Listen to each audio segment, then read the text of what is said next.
Oronyo chama tuke ni team mar Nyamanga FC obedo joloch e piem mar opich adhula mar Lawi Jaoko Foundation Peace Tournament mosebedo ka dhi nyime kar chung od bura ma Nyatike e kaunti ma Migori. Nyamanga nogoyo Custom United goal 1-0 e final manogo Migingo Grounds e ward ma Miuru.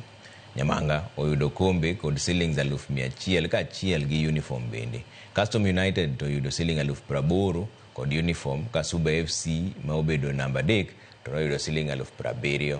Aneko FC oyudo 50,000 kaka namba 4. Young Boys, Pamba FC, Migingo kod Cherry ma obedo namba 5 nyaka 8 to mi shillings 10,000 moro ka moro. Patron mar Lawi Jaoko Foundation Lawrence Jaoko kanyakla kod director Kenneth Matiba oyango lek margi etego talanta e alworano.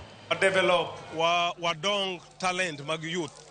Mondo youth ma wan go Nyatike ka be obedie gi thuolo ma ginyalo dhi go mpira kama chielo mondo gibi gikony go ji. Gikonyre go waketo mpira ni sa holiday ni mondo mi nyithindo mang'eny obie mpira giwere gi weche moko ma njore banono ma samoro wito nyithindo. Wacho ni namba 1 wadhi miyo 100,000, wadhi win trophy kendo wadhi miye uniform. Namba 2 wadhi miyo 80,000 ne wadhi miye uniform.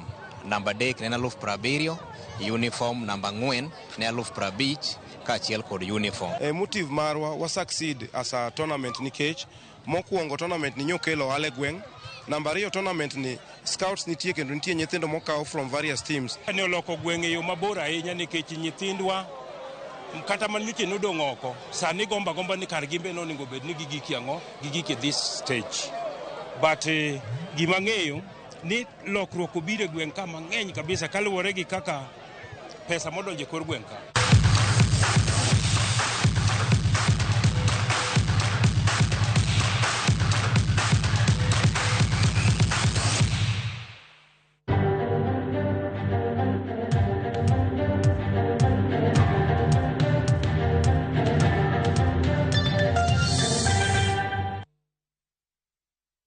Wadonjo ne chenro mar buch jopiny adhi loso gi wendo modhialo Honorable Edio Kech. Edio Kech ni e dala ma Migori koko a Homa Bay sani kama nitiere twak mar